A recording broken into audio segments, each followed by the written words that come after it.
জলপেশের শ্রাবণী মেলা এবং পূজা চতুর্থ সপ্তাহে বাড়ছে পুণ্যার্থীদের ভিড়। রবিবার চতুর্থ সপ্তাহে পড়ল জলপেশের ঐতিহ্যবাহী শ্রাবণী মেলা এবং পুজো। সকাল থেকে জলপেশ মন্দির চত্বরে দেখা যায় পুণ্যার্থীদের ভিড়। উত্তরবঙ্গের বিভিন্ন প্রান্ত থেকে পুণ্যার্থীরা এসে বাবার মাথায় জল ঢেলে পুজো দিচ্ছেন। পুণ্যার্থীদের ভিড় সামলাতে এবার বাড়তি নিরাপত্তার ব্যবস্থা করেছে পুলিশ প্রশাসন এবং মন্দির কমিটি। আগে লোহার ব্যারিকেড এবং দড়ির পরিবর্তে এই সপ্তাহ থেকে মন্দির চত্বরে নতুন করে বাঁশের মজবুত ব্যারিকেড তৈরি করা হয়েছে। মন্দির কমিটির সম্পাদক গিরীন্দ্রনাথ দেব জানান, গত সপ্তাহের ভিড়ের কথা মাথায় রেখেই আগেভাগেই ব্যবস্থা নেওয়া হয়েছে। মেলার মাঠ থেকে নির্দিষ্ট পথ দিয়ে পুণ্যার্থীরা মন্দিরে প্রবেশ করবেন এবং পুজো দেওয়ার পর শিব চতুর্দশী গেট দিয়ে বেরিয়ে যাবেন। এখনও পর্যন্ত সুষ্ঠুভাবে চলছে পুজো মেলা, কোনো অপ্রীতিকর ঘটনার খবর পাওয়া যায়নি।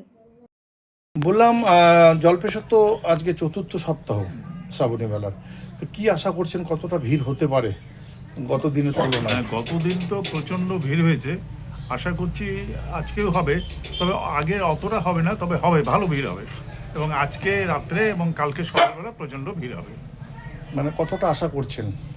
আশা তো আমার ধারণা যে গত সপ্তাহে যেমন 7-8 লক্ষ লোক আসে, এইবার হয়তো 5-6 লাখ লোক তো ঢুকবেই মন্দিরে। এবং সেটা আসবে বিকেলবেলা থেকে আসবে এখানে।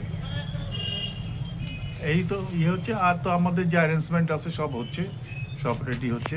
আবার টিকিট কাউন্টারগুলো আমরা একটু বাইরে করেছি। টিকিট কাউন্টার আমাদের যেমন হয়েছে মেলার মাঠ, জলপেশ মোড় আর মিডিলে একটা, আর এদিকে হচ্ছে পূব দিকে হচ্ছে দুটো। অর্থাৎ মন্দিরের আশেপাশে কোনো টিকিট কাউন্টার থাকছে না। টিকিট কাউন্টার সবাই যারা পুণ্যার্থী আসবে তাদের কাছে অনুরোধ, তারা বিভিন্ন জায়গায় যে আমাদের টিকিট কাউন্টারগুলো আছে সেখান থেকে টিকিট নিয়ে মন্দিরে প্রবেশ করবেন এবং ধীরে ধীরে উচ্ছৃঙ্খল কোনো না, সুন্দরভাবে আসবেন, পুজো দেবেন বাবার, আপনারা যাবেন। এবং পুলিশ খুব সুন্দর ব্যবস্থা করেছে, লাইন দিয়ে আসবেন, লাইন দিয়ে চলে যাবেন। শান্তিপূর্ণভাবে এবার মেলা হচ্ছে। হ্যাঁ, আমার যে দুটো মেলা, 3-4 মেলা তো খুবই শান্তিপূর্ণ হয়েছে। আমি আশা করছি এটাও হবে, কোনো অপ্রীতিকর ঘটনা নেই। এবার দেখলাম যে বাঁশের ব্যারিকেড করেছে পুণ্যার্থীদের জন্য, তাতে কতটা সুবিধা হবে? এটা হচ্ছে গত দিন যেটা মেলা হয়েছিল, সেই বাঁশের ব্যারিকেড না থাকাতে রাস্তা দিয়ে লোক চারদিকে স্ক্যাটার হয়ে গেছে, হওয়ার ফলে সব ধানের জমির মধ্যে, নোংরার মধ্যে ঢুকে পড়ছে লোক। সেইটা যাতে না হয়, পুণ্যার্থীরা একটা রাস্তা দিয়ে আসবে, আবার সোজা মন্দিরে প্রবেশ করবে, মন্দির থেকে সোজা আবার এই ব্যারিকেড দিয়ে মেলার মাঠে চলে যাবে। এটা খুব সুন্দর ব্যবস্থা করেছে এবং এই জন্য আমি পুলিশ প্রশাসনকে খুব ধন্যবাদ দিই। হ্যাঁ, ওনারা এসে এটা নিজেরাই খুব সুন্দরভাবে এটা ব্যবস্থা করেছে। আপনার নাম কি? হ্যাঁ, বললাম আজকে তো চতুর্থ সপ্তাহ জলপেশের, জল ঢালার, তো আপনাদের এখানে এই ফুল বেলপাতা কীরকম বিক্রি হচ্ছে?